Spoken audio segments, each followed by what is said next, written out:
En la estrecha llanura de Maratón, en el este de Grecia, se libra una batalla que cambiará el curso de la civilización occidental. En un bando, el ejército del Imperio Persa, la fuerza de combate más poderosa del mundo.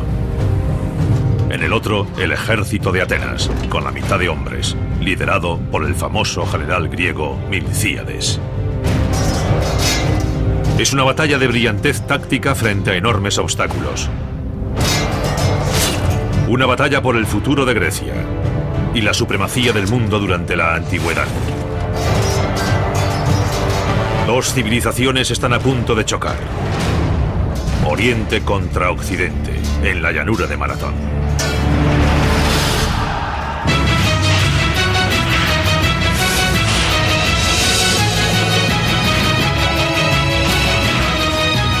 Batallas legendarias, Maratón y las Termópilas.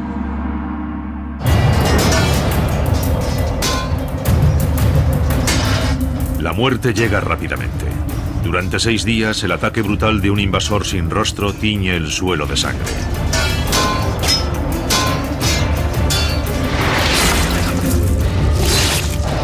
Los que no son aniquilados son esclavizados. El agresor es la infantería pesada del poderoso Imperio Persa.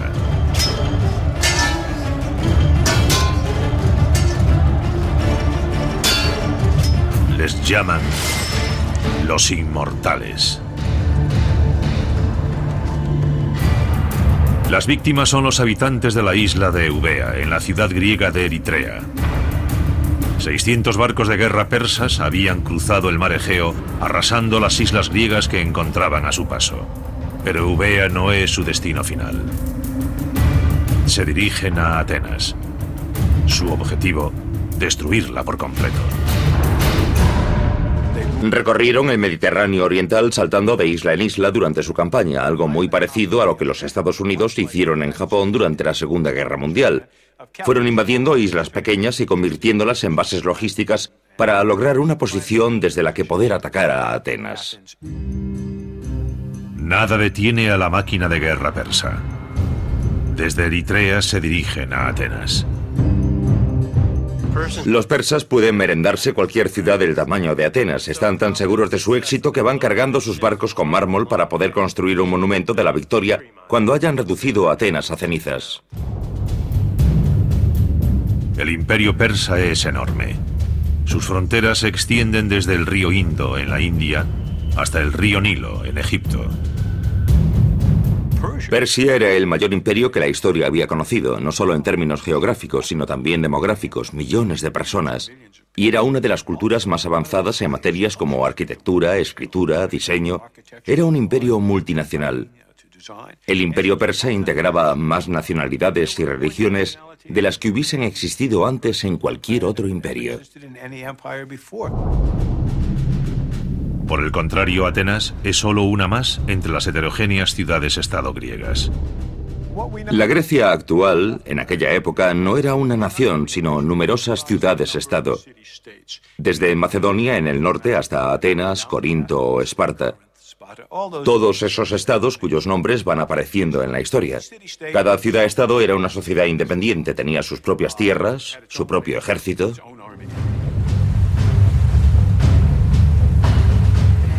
Pero a bordo de su buque de guerra, el comandante persa Dati solo tiene en mente una de esas ciudades-estado, Atenas.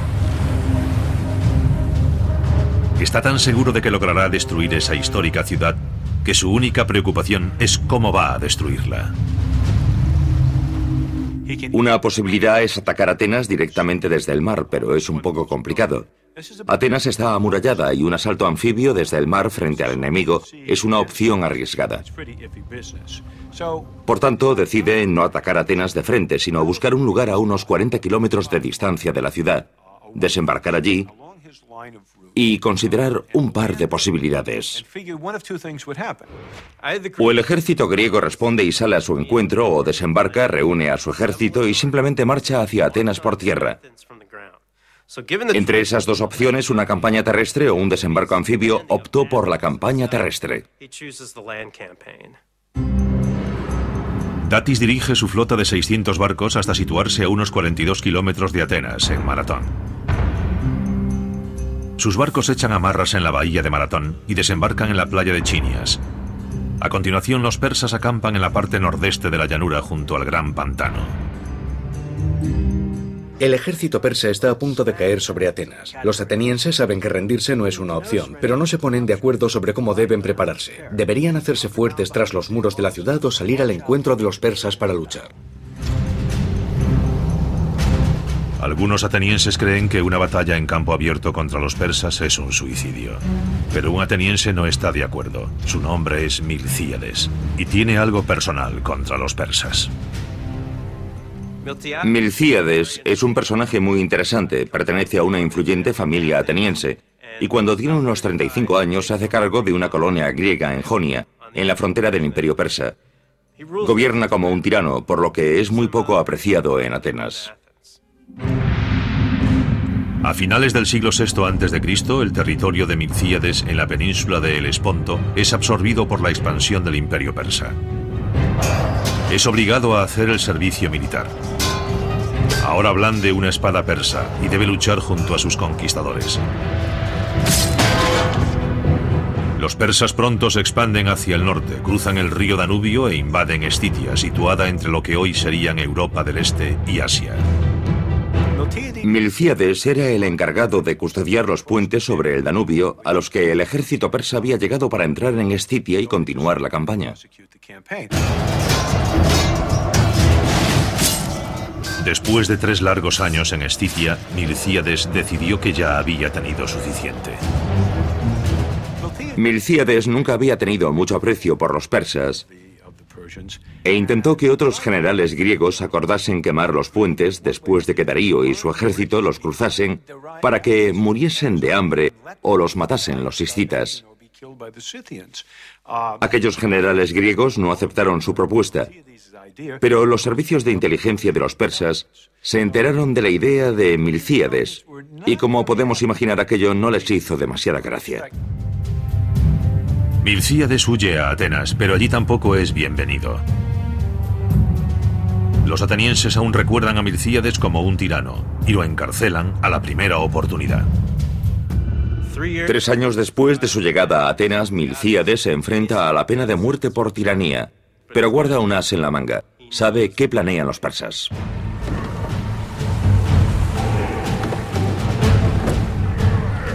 Y los persas se dirigen hacia Atenas para destruirla. Los atenienses no solo perdonan la vida a Milcíades, además lo nombran general.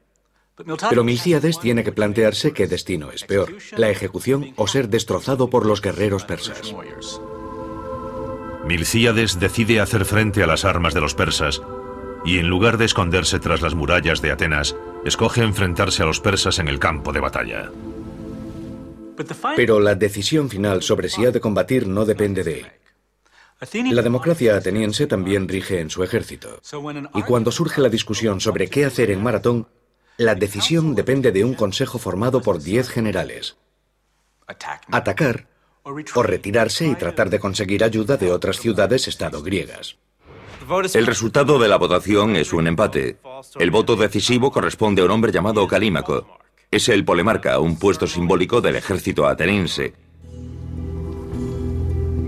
Milcíades explica apasionadamente a Calímaco: de ti depende que Atenas sea condenada a la esclavitud o se convierta en el mayor de todos los estados griegos.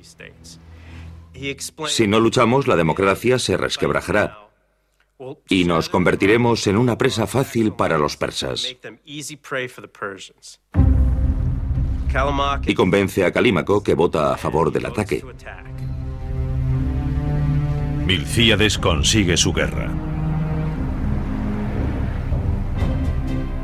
Dirige a todo el ejército ateniense, unos 10.000 hombres, 42 kilómetros hacia el este, hacia la llanura de Maratón. Milcíades parece tenerlo todo en contra. El ejército persa es colosal. 2 veces mayor que el ateniense. 20.000 soldados de infantería, 3.000 arqueros, 2.000 soldados de caballería. Milcíades analiza la situación y percibe de inmediato su inferioridad numérica.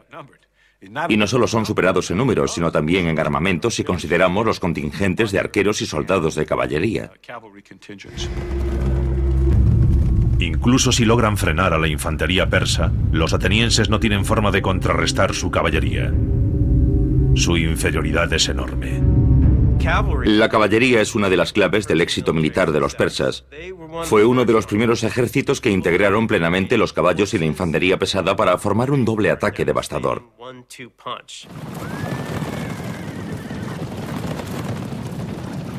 Así lograban dirigir a sus enemigos hacia la brutal potencia de las líneas de infantería. Milcíades es superado en número y armamento. Los atenienses nunca se han enfrentado a un ejército semejante. Pero han aprendido de algunos de los mejores guerreros de la antigüedad. Durante siglos, cada una de estas dos ciudades-estado griegas han derramado la sangre de la otra, pero 50 años antes de que Milcíades se enfrentase a los persas, surgió entre los vecinos griegos un conflicto que en última instancia daría lugar a la batalla de Maratón. En el año 540 a.C., 50 años antes de la batalla de Maratón, dos ciudades-estado griegas, Atenas y Esparta, se enfrentan en campo abierto. La rivalidad entre Atenas y Esparta es como un derbi futbolístico, pero en este caso con lanzas. Buscan constantemente cualquier ventaja que puedan lograr sobre su rival.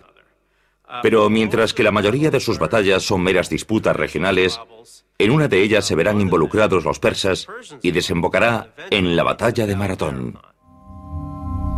Atenas es conocida como la cuna de la democracia. Su vecino del oeste, Esparta, es totalmente diferente. Si los marines de los Estados Unidos tuviesen su propio país, sería Esparta. Entrenan constantemente. Armas, tácticas, armaduras, prácticamente es todo lo que hacen. Y la relación entre atenienses y espartanos es muy inestable. A veces se ayudan mutuamente y a veces luchan. En ese momento gobierna Atenas un hombre llamado Hipias. Es muy impopular entre los aristócratas atenienses que planean un golpe de estado y derrocan a Hipias con la ayuda de unos inesperados aliados: los espartanos.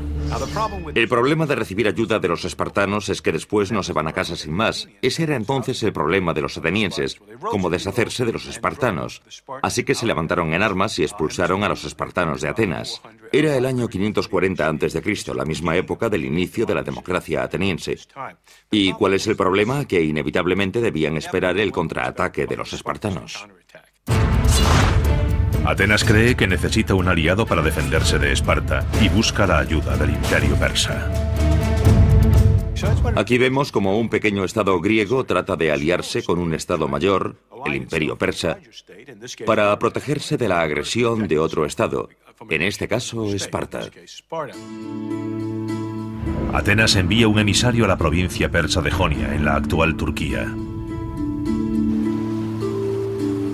En la corte del gobernador persa, el emisario pide la ayuda de Persia contra Esparta. El gobernador persa acepta, pero pone una condición. Los atenienses deben hacer una ofrenda sagrada de tierra y agua. Pero los atenienses no entienden qué significa realmente una ofrenda de tierra y agua. Ellos piensan que están firmando un tratado como todos los que han hecho en el pasado con otras ciudades-estado griegas. Pero para los persas, aceptar tierra y agua significa que poseen Atenas. Se ha convertido en su colonia. Sin comprender realmente lo que están haciendo, los emisarios se someten al dominio persa. Todos los atenienses pagarán muy caro este error.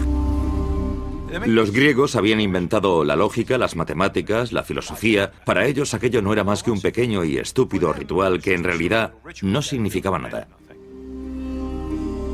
El problema era entonces el mismo que ahora. Cuando dos culturas diferentes llegan a un acuerdo, a veces ese acuerdo significa cosas diferentes para cada una, porque el contexto cultural en que se produce es diferente.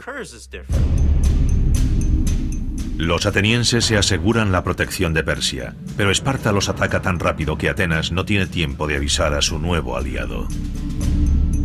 Los atenienses luchan con más furia que nunca para conservar su nueva democracia. Impiden la invasión espartana por su cuenta. Esto es importante porque los atenienses habían pedido ayuda a los persas, pero no la han necesitado. Han derrotado a Esparta ellos solos. Ahora los atenienses creen que su acuerdo con los persas carece de valor y cometen el grave error de decírselo a los persas. Esto enfurece al emperador persa Darío I. Para Persia aquello significa poco más que una revuelta. Y Darío decide someter a Atenas. Los persas envían emisarios a Atenas y exigen el pago de los impuestos habituales. Los atenienses los arrojan a un pozo donde los dejan morir. Atenas ha escupido a la cara al imperio más poderoso del mundo. A lo largo de la historia, muchas alianzas han tenido consecuencias inesperadas, pero pocas tienen la magnitud del tratado entre Atenas y Persia. Si los atenienses no hubiesen pedido ayuda a los persas contra los espartanos, el mundo podría ser hoy un lugar totalmente diferente. Aquello desencadenó un conflicto entre Oriente y Occidente que durará siglos. Y la primera gran batalla es la de Maratón, donde más de 20.000 soldados persas de infantería, caballería y arqueros se están preparando para reducir Atenas a cenizas. El general ateniense Milcíades y sus 10.000 soldados de la infantería griega están claramente en inferioridad de condiciones, pero Milcíades tiene una ventaja. ¿Cómo compensar su inferioridad numérica con respecto a las tropas persas? La respuesta está, como casi siempre en la historia, el terreno. El terreno y el terreno. Ubicación, ubicación, ubicación. Los historiadores siguen debatiendo la ruta exacta que los persas debieron de seguir para ir de Maratón hasta Atenas. Algunos creen que bordearon la costa, una ruta que cruza el pantano de Brexiza. Cruzar el pantano era factible, pero entonces el ejército persa habría tenido un problema. Marchar como una columna para intentar llegar al camino con el ejército ateniense en su flanco, algo que en sí era una mala idea. La otra forma de llegar a Atenas es cruzar las montañas desde el valle de Brana. Si el ejército persa pretende invadir Atenas, ha de pasar por la entrada de ese valle, que no es demasiado ancha. Por tanto, Milcíades decide bloquear el valle y despliega sus tropas en la entrada del valle de Brana para impedir que los persas continúen avanzando. Milcíades ha situado su infantería en el valle como un corcho en una botella. La falange ateniense se compone de líneas de guerreros entrelazados fuertemente organizados. Pueden avanzar y retroceder con facilidad, pero no moverse lateralmente. La falange es una formación increíblemente eficaz para conservar el terreno y avanzar.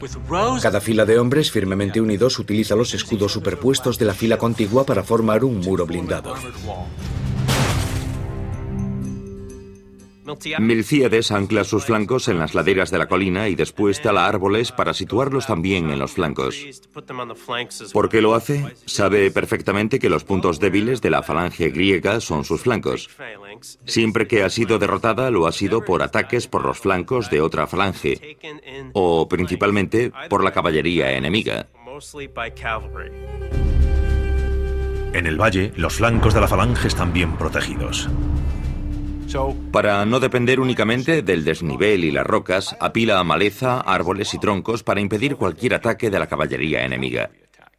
Gracias a esta logística, a la situación de sus tropas, ha eliminado a la caballería de la batalla. Es una maniobra brillante. Datis, el comandante persa, no se preocupa y prepara a su infantería. Durante 3 días los persas forman listos para la batalla, pero los griegos optan por no enfrentarse a ellos y permanecer en su zona de protección. Cada día sin luchar es una victoria. Su función es bloquear el camino para proteger Atenas. Por tanto, si los persas deciden quedarse allí durante varias semanas, a Milcíades le parecerá bien. Pero los persas no piensan igual. Los persas, frustrados, por fin se lanzan al ataque. Los atenienses adoptan su posición de combate. Pero los persas no envían de inmediato su infantería. Antes lanzan una sobrecogedora lluvia de flechas.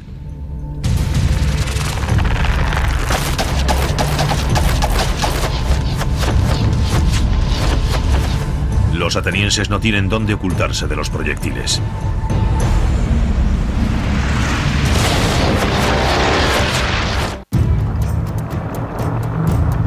Año 490 a.C. Los griegos de Atenas se enfrentan a los poderosos persas en las llanuras de Maratón. Los persas atacan primero con una devastadora lluvia de flechas.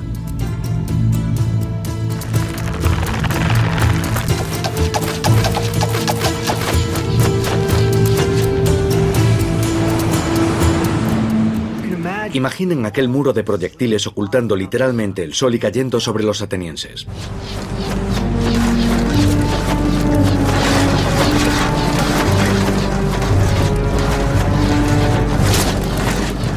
Pero los atenienses se sacuden las flechas de encima como si fuesen mosquitos. Miles de flechas persas, pero muy pocas bajas atenienses. A pesar de que los persas los doblan en número, los atenienses encabezados por el general Milcíades se burlan de ellos. Los persas tienen una misión: atravesar el muro de soldados griegos, marchar hasta Atenas y reducir la ciudad a cenizas. Nadie sabe exactamente lo que ocurre a continuación. Cada historiador tiene una teoría sobre lo que sucedió en Maratón y por qué. Y eso sucede porque solo disponemos de una fuente, el historiador griego Heródoto. El problema es que Heródoto no escribe objetivamente. Parece que escribe el primer blog de la historia. Combina hechos, mitos, anécdotas y rumores en una gran historia, pero nadie en su sano juicio cree que todo es verdad. Entonces, ¿quién atacó primero en Maratón y por qué? Desde la perspectiva ateniense no hay necesidad de atacar a nadie. Pero Datis, el comandante persa, está ansioso por entrar en combate. Tras el fallido ataque con proyectiles, solo hay una cosa que pueda hacer. Solo puede ordenar un asalto frontal. Tendrá que ser un combate cuerpo a cuerpo. 10.000 soldados de la infantería ligera persa cruzan a la carga la llanura de Maratón. Les espera la falange ateniense, un muro de bronce de lanzas y escudos.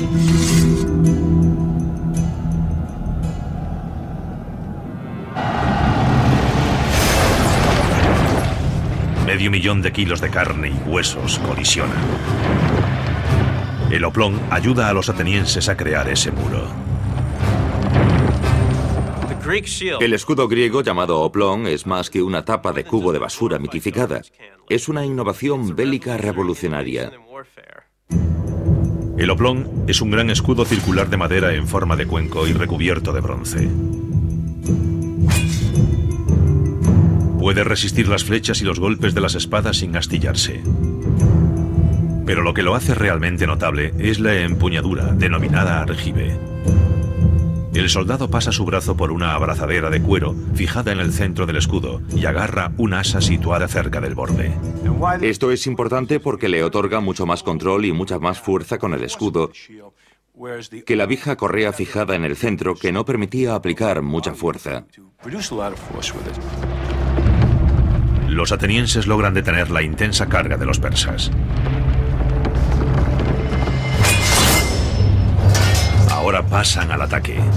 El arma principal de los atenienses es el dori o doru, una pesada lanza de madera de fresno. Mide más de 2 metros y tiene una afilada punta de hierro. El dori puede atravesar escudos y armaduras. No es una lanza para arrojar, sino para asestar al enemigo un golpe espantoso. En el siglo VI a.C., la mayoría de los guerreros atenienses visten una ligera armadura laminar hecha de tiras de lino y cuero entrelazadas. Sin embargo, algunos portan corazas pesadas y rígidas. Son placas de bronce esculpidas para simular un torso musculoso. Los cascos de bronce con sus característicos penachos de crin protegen sus cabezas. Y las espinilleras la parte inferior de sus piernas. Con su uniforme de combate completo, los hoplitas van blindados de pies a cabeza. El problema de los persas en Maratón es que se enfrentan a una falange ateniense que no se dispersa durante la andanada de flechas. Además, la infantería ligera persa carece del apoyo habitual de la caballería, así que todo se reduce a espadas curvas y escudos de mimbre contra el muro de bronce de los atenienses. Datis, el comandante persa, ordena sucesivos ataques de la infantería ligera. Pero lo único que consigue es terminar clavados en el sólido muro de las lanzas atenienses. Los persas son implacables. La derrota no es una opción. Está en juego su prestigio imperial. ¿Qué demonios pudo haber hecho aquella insignificante y remota nación para insultar de tal modo al mayor imperio de la tierra? Para los persas, Maratón es mucho más que un simple tratado incumplido.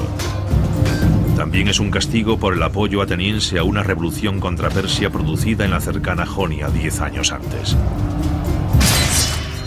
Jonia era una colonia griega de Atenas que en el año 540 a.C. fue absorbida como una provincia del imperio persa.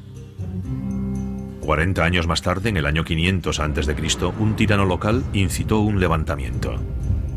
El pueblo de Jonia pidió ayuda a Atenas.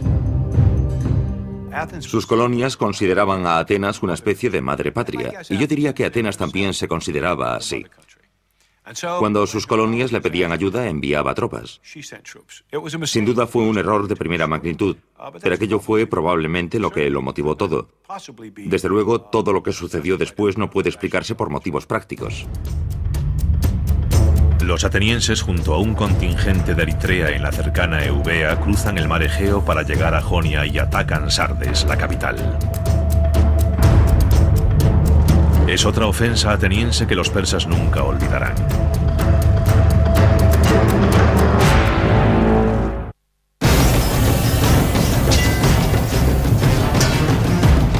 Año 500 a.C.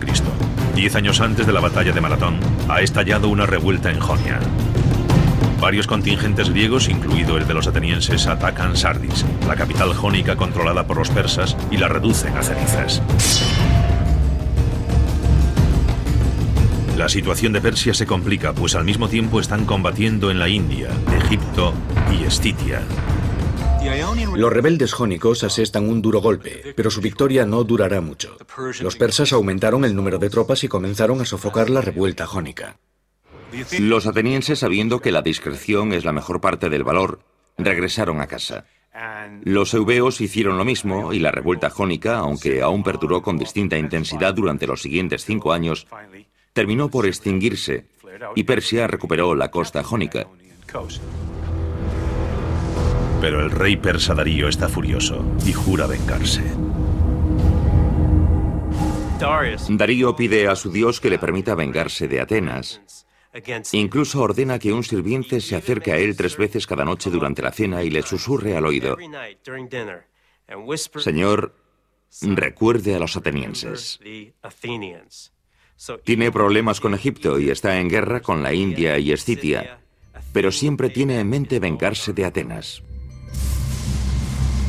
El rey Darío intenta vengarse de los atenienses en el año 490 a.C., en Maratón.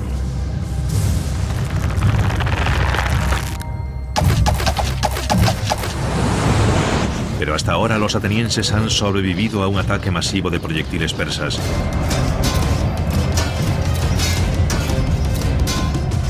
Y ahora se mantienen firmes contra la infantería ligera persa. El general Milcíades ha posicionado brillantemente su fuerza defensiva.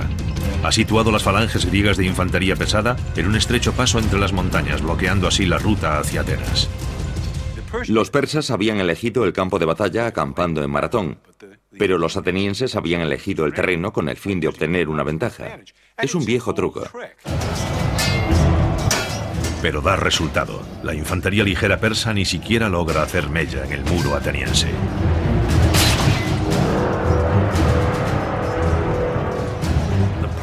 La infantería ligera persa se retira, pero ahora Milcíades debe enfrentarse a las tropas de élite de la infantería pesada persa, los denominados inmortales. Los legendarios inmortales forman las tropas de asalto del imperio persa. Con el rostro oculto marchan a la batalla en completo silencio. Son la peor pesadilla de los atenienses.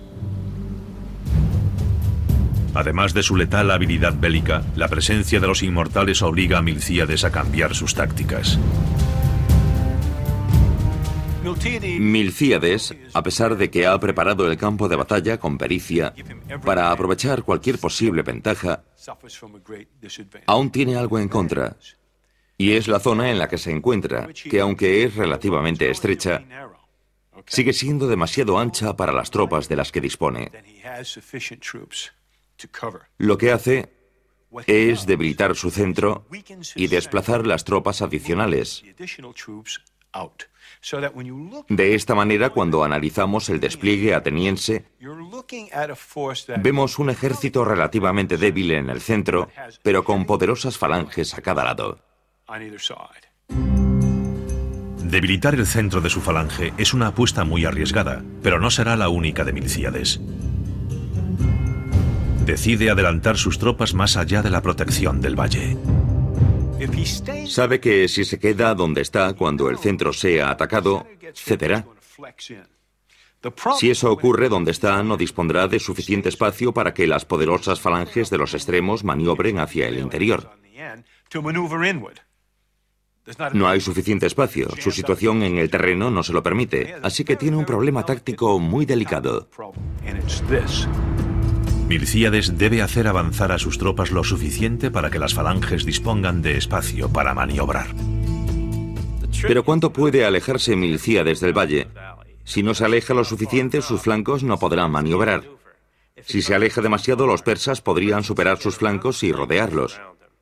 Está tomando estas decisiones sobre la marcha y no sabrá cuánto puede alejarse hasta que no haya vuelta atrás.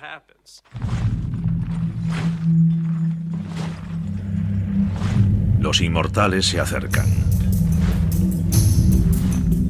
Milcíades tiene que decidirse. Ordena a sus tropas que cambien de posición. Heródoto nos dice que en Maratón los hoplitas griegos corren hacia la batalla por primera vez. ¿Por qué nunca lo habían hecho? Por el agotamiento. Los griegos llevan una armadura pesada y lanzas largas, y si corren consumen una gran cantidad de energía. Además, correr plantea otro problema con las propias falanges. Su fuerza radica en su cohesión. Si se debilita conforme avanzan, inmediatamente se vuelve vulnerable. En mi opinión, Heródoto describe un cambio de posición a la carrera, no un movimiento de combate a la carrera. Al recibir la orden, todos avanzarían unos 200 metros intentando en lo posible no perder la posición. Se detendrían y volverían a formar muy rápidamente. Así, en el momento de entrar en combate con los persas, las unidades estarían de nuevo en formación, con las filas listas para recibir la carga.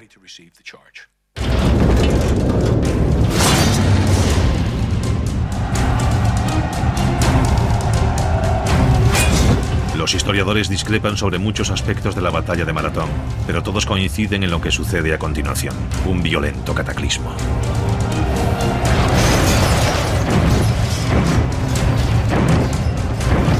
Ambos ejércitos chocan en una espantosa vorágine de bronce y sangre.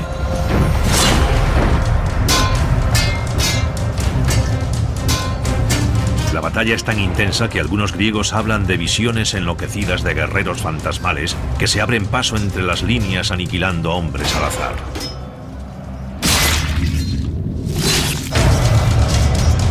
Pero la realidad es igual de aterradora. Los persas avanzan en tropel y los atenienses se ven obligados a retroceder. El centro está debilitado, no puede resistir el ataque persa y está a punto de ceder. Hacen que se repliegue hacia el valle. La presa hoplita está a punto de ceder y Atenas parece estar condenada.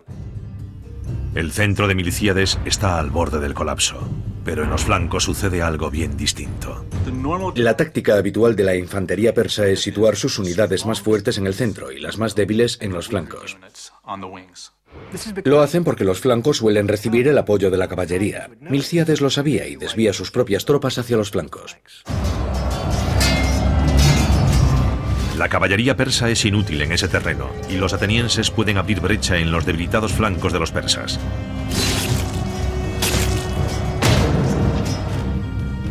El centro de la línea ateniense sigue perdiendo terreno, pero los flancos resisten. Heródoto nos dice que justo antes del colapso del centro, fueron arengados por sus oficiales y contraatacaron.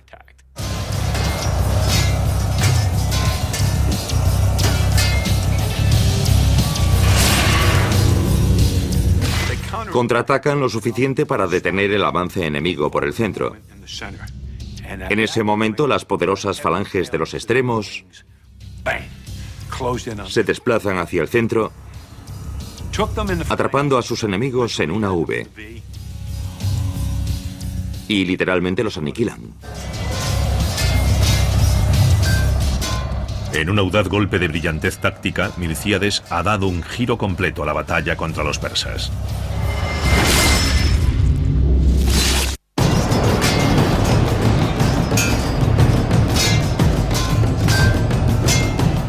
La batalla de Maratón se ha convertido en un baño de sangre persa.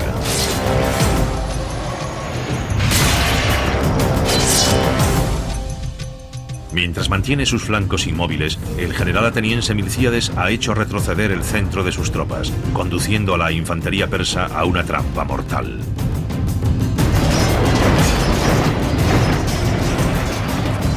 Cercados por tres lados, no pueden maniobrar. Y el pánico cunde entre las tropas persas. Probablemente una de las causas de su pánico fue el propio caos de la batalla. Y algo que sucede a los hombres en combate sin importar lo bien entrenados que estén o lo disciplinados que sean. En ocasiones, el pavor se abre paso en su mente. Cuando eso sucede y el pánico cunde entre las tropas, todo ha terminado. No importa lo disciplinadas que sean las tropas, no hay forma de pararlo. Mueren más de 6.000 persas. Los atenienses pierden menos de 200 hombres.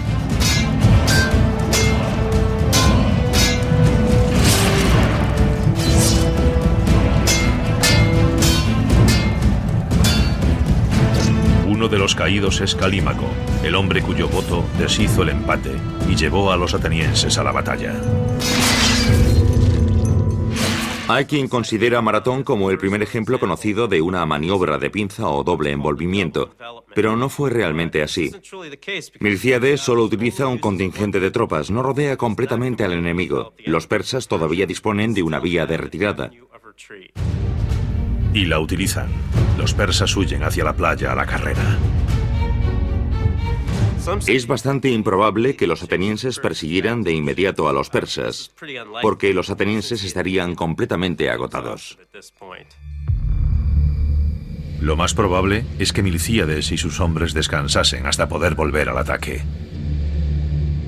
Los persas tuvieron que tardar un tiempo considerable en recoger a sus heridos y sus caballos e intentar llevarlos hasta sus barcos. Podrían haber tardado varias horas, entre 8 y 10 horas.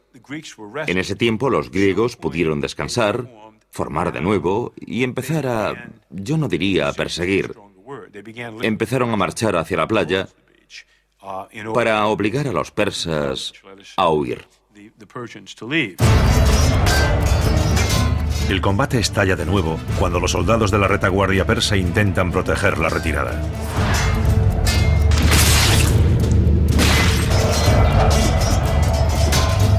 Los atenienses los aniquilan y capturan 7 de los barcos que intentan huir.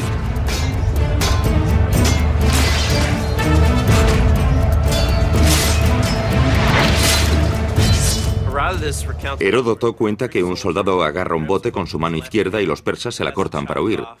Sin inmutarse, agarra el bote con su mano derecha. También se la cortan. Entonces el soldado griego muerde el bote y trata de mantenerlo en la playa con sus dientes. Este es el tipo de hipérbole muy propia de Heródoto. Los atenienses aniquilan a la infantería persa, pero el peligro aún no ha desaparecido. Los persas no ponen rumbo a Asia, se dirigen directamente hacia Atenas. Milcíades envía un mensajero griego desde Maratón hasta Atenas para que informe de la victoria. El ateniense recorre los 41,84 kilómetros que separan Maratón de Atenas, llega a la plaza del pueblo, levanta las manos y dice Nike, que significa victoria, y cae muerto, quizás de un ataque al corazón o un derrame cerebral. Desde entonces llamamos maratón a una carrera de 26 millas o 41,84 kilómetros, la distancia entre Atenas y Maratón. Pero mientras el mensajero recorre ese primer maratón, Milcíades se da cuenta de que la batalla aún no ha terminado. Cuando Milcíades se da cuenta de lo que pretenden los persas, envía otro mensajero a Atenas para alertarlos. A continuación, reúne sus tropas para regresar a la ciudad a marchas forzadas. Es difícil imaginar el cansancio de aquellos soldados de infantería en ese momento, pero si pretenden salvar Atenas, tienen que seguir adelante. Los atenienses marchan durante toda la noche. Es difícil saber cuánto tiempo necesitarían los barcos persas para llegar desde Maratón hasta Atenas. Tendrían que recorrer por mar unos 100 kilómetros. Un barco de la época podía hacerlo en unas 10 horas. Aunque todo dependía de las corrientes, las condiciones meteorológicas, el peso que transportaba el barco. También es posible que algunos de los barcos hubiesen partido con la caballería hacia Atenas un día o dos antes. Por lo tanto, Milcíades no está seguro de si ha ganado la batalla habiendo perdido la guerra. A la mañana siguiente, el comandante persa Datis entra en el puerto de Atenas con sus 600 barcos. En las murallas de la ciudad ve a Milcíades con todo el ejército ateniense. Datis analiza la situación. Comprende las dificultades que entraña un desembarco anfibio. Lo piensa mejor. Se vuelve hacia su timonel y le ordena dar media vuelta y regresar a Persia. Atenas sigue siendo libre. Cuando los barcos persas se alejan, la infantería ateniense puede por fin celebrar su asombrosa victoria en Maratón. Para conmemorar la victoria, los atenienses construyen uno de los edificios más famosos de la historia de la humanidad, el Partenón, un enorme templo en honor de la diosa Atenea. En sus paredes tallan 192 figuras, una por cada ateniense caído en Maratón. Tras la derrota en Maratón, Datis regresa a la corte del rey Darío. Hay quien opina que es ejecutado por su fracaso. Y aunque no hay pruebas de ello, eso es lo último que sabemos de Datis. Lo que sí sabemos es que Darío estaba furioso. Furioso porque, una vez más, aquel diminuto y bárbaro estado ha insultado al gran imperio persa y se ha salido con la suya. Darío jura que si vive lo suficiente se vengará de los atenienses, pero evidentemente no vivirá lo suficiente. La venganza por la derrota de los persas en Maratón recae en el hijo de Darío, Jerjes. 40 años después de Maratón viajará personalmente a Grecia para cumplir los deseos de su padre.